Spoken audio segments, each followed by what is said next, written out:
नमस्कार दोस्तों, हमारे चैनल में आपका बहुत बहुत स्वागत एवं अभिनंदन है।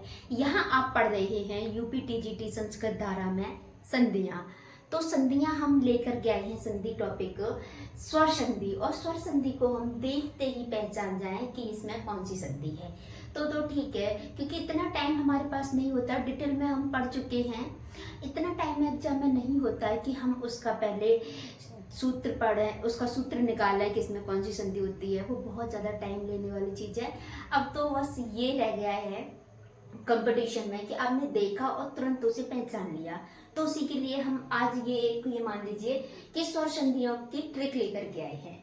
तो स्वर संधियों में हम सबसे पहले देख लेते हैं दीर्घ संधि। दीर्घ संधि हम सब जानते हैं, अकह सरवड़े दीर्घ।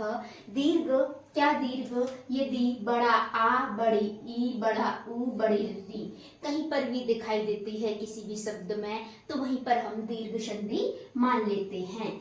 बड़ा आ बड़ी ई बड़ा ऊ बड़ी री, इसके मैंने एग्जाम्पल लिख रखे हैं, जैसे विद्याधन आलय विद्यालय, जैसे तब धन आकार तवाकार, जैसे इत धन ईव अतीव, जैसे राग धन ईह रागीह, जैसे श्री धन ईशः श्रीशः। यहाँ पर हमें क्या दिखाई दे रहा है? यहाँ हमें बड़ा आ, यहाँ हमें बड़ा आ, यहाँ बड़ी ई, और यहाँ भी बड़ी ई, यहाँ भी बड़ी ई। यानी कि हमने बड़ा आ बड़ी ई बड़ा ऊ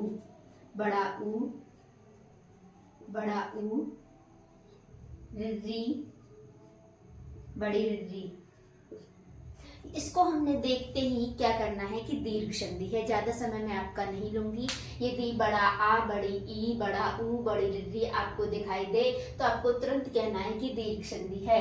इसके बाद हम आगे आ जाते हैं गुण संधि। गुण संधि अदें गुण।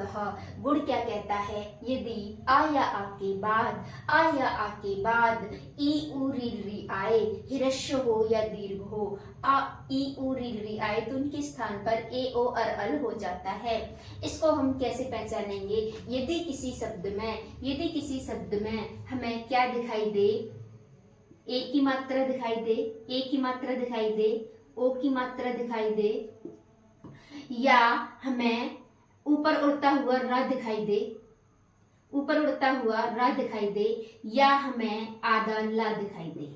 क्या दिखाई दे?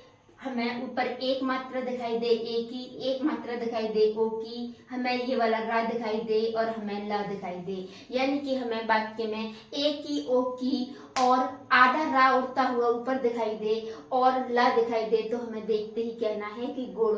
गुण यानी कि क्वालिटी। ई का ए हो गया, एक क्वालिटी बन गई।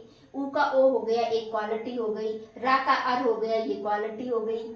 और री का अल हो गया, ये भी एक क्वालिटी हो गई। तो यहाँ पर हमने एग्जाम्पल भी देख रखे हैं। उपेंद्र गगनोद्वरम ग्रीष्म ऋतु तवलकारः। इसके बाद हम वृद्धि संधि पर आ जाते हैं। वृद्धि यानी बढ़ोत्तरी। ये क्या कह रहा है? आ या आ के बाद ए या ऐ आए तो ऐ हो जाता है। आ या आ के बाद ओ या औ आए तो औ हो जाता है। यानी कि यहाँ पर हम आपको क्या देखने को मिलेगा?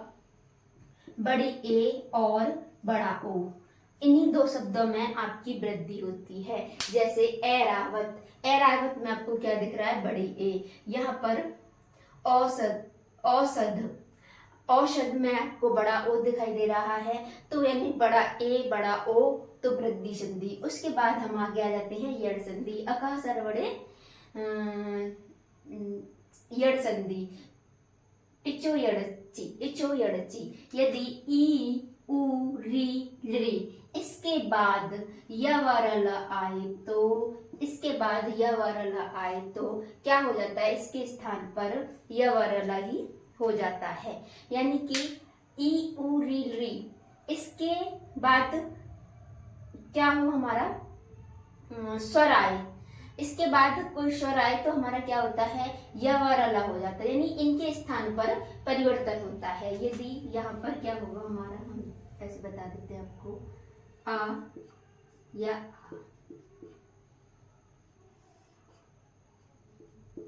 आ के बाद ई ऊ री आए तो उनके स्थान पर क्रमशः य और अला हो जाता है। जैसे यहाँ पर आपको क्या देखना है, यहाँ पर य दिखाई देगा आपको, यहाँ पर आपको व दिखाई देगा, यहाँ आपको त्र दिखाई देगा और यहाँ आपको ला दिखाई देगा।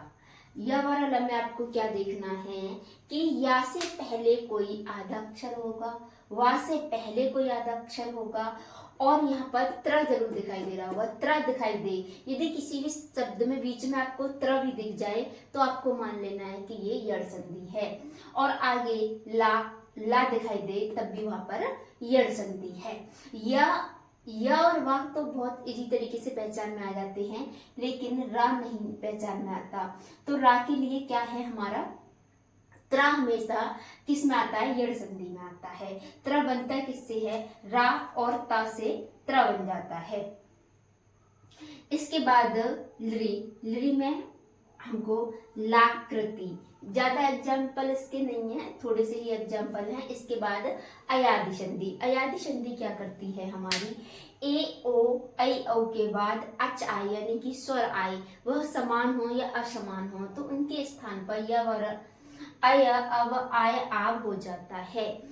अय अब आय आव हो जाता है। इसमें आपको क्या दिखाई देगा, इसमें आपको या तो आपको या दिखाई देगा या वा, और इन पे ये वाली मात्रा दिखाई देंगी। या आपको क्या दिखाई देगा, इस तरीके से बीच में या और वा दिखाई देगा।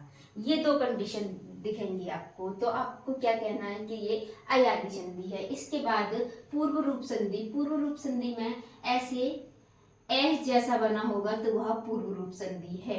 पर रूप संधि। पर रूप संधि में क्या है, आगे उपसर्ग होगा और बाद में उसके बड़े ई और बड़े ओ की मात्रा दिखाई देगी। यानी कि मैं दोबारा इसका रिवीजन कराना चाहूंगी। दीर्घ संधि। दीर्घ संधि कहाँ होगी, अकह सरवड़े दीर्घ। आपको सूत्रों पर नहीं जाना है, क्या है, बड़ा आ, बड़ी ई, बड़ा ऊ और री दिखाई दे तो आपको दीर्घ संधि उसे बता देना है। इसके बाद गुण संधि। गुण संधि मैंने आपको बताया कहाँ होगी गुण संधि, यदि किसी शब्द में छोटी ए, छोटा ओ, ऊपर उड़ता हुआ रा और आधा ला दिखाई दे तो आप क्या कहेंगे कि ये गुण संधि है।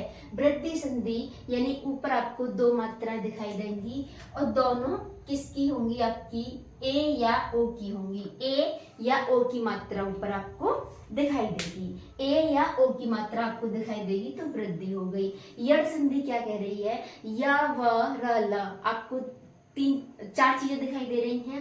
या और वा का तो आप एग्जाम्पल पहचान ही लेते हैं, या और वा से पहले कोई आधा अक्षर दिखता है। लेकिन यहाँ जहां भी त्रा दिखाई दे, किसी में बीच में किसी शब्द के बीच में त्रा दिखाई दे तो वहां पर भी आपको क्या करना है, यड़ संधि ही करनी है। और यदि कहीं पर आपको स्टार्टिंग में ला दिखाई दे, पूरा ला हो, यहाँ पर क्या था, आधा ला था बीच में और यहाँ पर पूरा ला हो तो आपको क्या करना है, ये यड़ संधि में करना है। अयादि संधि में क्या करना है, आपको ये चार चीजें देखनी है। या पे एक ही मात्रा, वा पे एक ही मात्रा, या इस तरीके से आपको दिखाई देगा ये। तो यहाँ पर क्या होगा, आपकी अयादि संधि होगी। इसके बाद पूर्व रूप और पर रूप। पूर्व रूप में एस जैसा दिखाई देगा और पर रूप में आपको पहले क्या दिखाई देगा, पहला वाला अक्षर जो होगा, पहला वाला जो वर्ड होगा वह कोई उपसर्ग होगा और अकारांत उपसर्ग होगा, यानी आ से प्रारंभ होने वाला अकारांत उपसर्ग होगा और उसके बाद इन दोनों में से कोई मात्रा दिखाई दे रही होगी तो आपको ये पर रूप संधि कर लेनी है। तो इसे हमें थोड़ा सा माइंड मेकअप करके रखना है कि कहाँ पर कौन सी संधि होती है। दीर्घ संधि यानी कि बड़ा आ, बड़ी ई, बड़ी री और लर्री, आ ई उ री, आ ई उ लिर्री का भी होता है, लिर्री का भी होता है, पर ये मैंने आपको नहीं लिखा क्योंकि इसके एग्जाम्पल ज्यादा नहीं होते हैं। बड़ा आ, ई, उ और री दीर्घ हो तो आपको वहां पर क्या करना है, दीर्घ संधि करनी है। गुण संधि क्या कह रही है, कुछ गुण हुआ है, कुछ परिवर्तन हुआ है। क्या हुआ है, ए, ओ, अर, अल ये शब्द हुए हैं, यानी ऊपर उड़ता हुआ रा है। गुण में क्या है, ऊपर उड़ता हुआ रा है, ये भी एक गुण है कि रा को हमने ऊपर उड़ा दिया तो ये गुण संधि में आ गया। वृद्धि यानी कि ऊपर दो मात्राएं दिखाई देंगी, बड़े ई की और बड़े ओ की। यड़ संधि मैंने आपको बता दिया, या व र ला, या और वा का हमें एग्जाम्पल मिल जाता है। रा का जहां भी त्रा होगा तो आप मान लीजिए कि ये किसका है, आपका यड़ संधि का है। यदि आगे ला दिखाई दे तब भी आपको क्या मान लेना है कि ये भी आपका यड़ संधि का ही शब्द है। इसके बाद अयादी संधि मैंने आपको बता दिया, इनमें से कोई वर्ड दिखाई देगा। एक इसकी पहचान ये भी है कि वहां पर क्या है आपके जैसे नायक, पावक, जिसमें कोई मात्रा नहीं दिख रही होगी आपको, और उससे पहले या वा आपको दिखाई दे रहा होगा। या और वा शब्द में दिखाई दे और उससे पहले बड़े वाले आ की मात्रा दिखाई दे, या और वा पे मात्रा दिखाई दे एक ही, तो भी ये यहाँ पर अयादी संधि हो जाती है। पूर्व रूप और पर रूप भी पूछ ली जाती हैं। पूर्व रूप और पर रूप की भी पहचान हमने यहाँ पर जान ली। तो यहाँ पर हमने स्वर संधि के बारे में अच्छे से जान लिया है। यदि स्वर संधि में अब भी आपको कोई डाउट हो तो आप मुझे अवश्य कमेंट बॉक्स में बता सकते हैं। इसके बाद हम व्यंजन संधि लेके आएंगे, फिर विसर्ग संधि लेके आएंगे। इसी तरीके से हम संधियों को पढ़ने के बाद समास पढ़ेंगे, अलंकार पढ़ेंगे, लकार पढ़ेंगे और विभक्तियां भी पढ़ेंगे। वैसे हम इसे डिटेल में भी पढ़ चुके हैं। तो ये हमारा यहाँ पर रिवीजन चल रहा है व्याकरण का।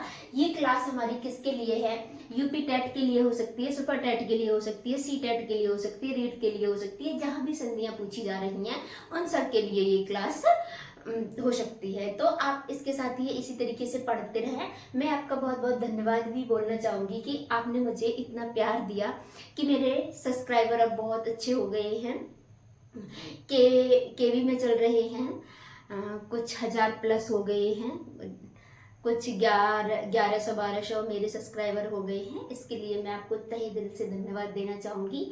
और होली का टाइम है, आज लास्ट होली है, इस क्लास को मैं आपके लिए बना रही हूँ। 2 दिन इतना समय ही नहीं मिला, इतना समय मिल नहीं पाता, इसके लिए मैं क्षमा चाहूँगी।